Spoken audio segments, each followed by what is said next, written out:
khusus atau jaksa agung muda lainnya untuk bisa mengkonfirmasi soal ini sehingga semuanya clear. Kemungkinan akan panggil jaksa agung untuk mengonfirmasi hal ini agar secepatnya bisa terselesaikan. Sedangkan dari sudut pandang Nasir, ia menyebut tidak masalah dengan kerjasama pengerahan aparat TNI di Kejaksaan. Ia menilai hal ini sebagai bentuk saling bantu antar institusi, khususnya dari segi pengamanan. Ya, menurut saya bisa saja nanti dalam rapat dengan kejaksaan, ya apakah jaksa agung, apa Jampitsus atau jaksa agung muda lainnya untuk bisa mengkonfirmasi soal ini sehingga semuanya clear, tidak ada prasangka atau tidak ada katakanlah image atau spekulasi yang negatif. Apalagi memang Presiden Pak Prabowo Subianto sudah memerintahkan secara khusus kepada Kejaksaan Agung dan institusi negara lainnya agar penertiban kawasan hutan menjadi prioritas.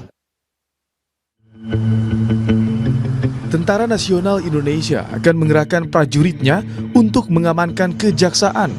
Perintah tersebut tertuang dalam telegram Panglima TNI tertanggal 5 Mei 2025. Penjagaan TNI di Kejaksaan Agung dan Kejaksaan Tinggi ini mendapat sorotan dari masyarakat. Keterlibatan TNI dalam pengamanan kejaksaan dapat dianggap menimbulkan tumpang tindih kewenangan antara militer dan aparat penegak hukum sipil.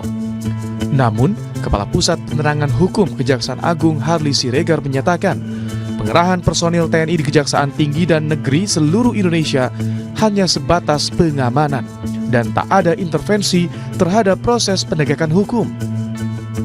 Kalau terkait dengan MOU, nah ini kan sudah merupakan bagian dari kehidupan kelembagaan ya, bahwa ada tugas-tugas yang berbeda sehingga perlu dinota kesepahamkan ya untuk menjadi bagian dari sinergitas dan kolaborasi, dan itu yang dilakukan oleh Kejaksaan dengan TNI. TNI juga dalam memberikan perbantuan ini melakukan tindakan-tindakan terukur.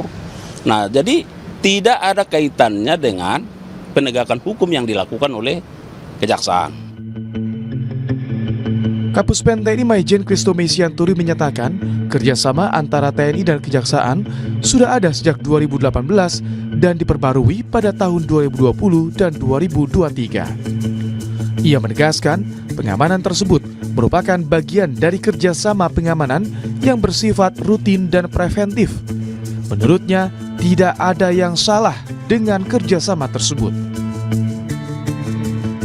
Yang sudah ada sejak tahun 2018, kemudian diperbarui tahun 2020 dan tahun 2002 terakhir ini ya, 2023 dengan nota kesepahaman nomor NK 6/4 Romawi /2003 TNI. Di situ ada 8 bidang ruang lingkup dalam kerjasama itu. Salah satunya adalah perbantuan personil, dukungan bantuan personil TNI kepada Kejaksaan dalam rangka tugas-tugas dan fungsi kejaksaan. Ini kan dalam rangka sinergitas antar kementerian dan lembaga dalam rangka melaksanakan tugas-tugasnya untuk melaksanakan program yang memang dicanangkan oleh pemerintah. Adapun soal pengawalan melekat terhadap pejabat kejaksaan saat ini masih didiskusikan, sebab nantinya akan berpengaruh dengan jumlah pengamanan bangunan dan aset Korps Adiaksa. Nantinya jumlah personil TNI yang akan bertugas diatur dalam kelompok terdiri dari 2 hingga 3 orang sesuai kebutuhan.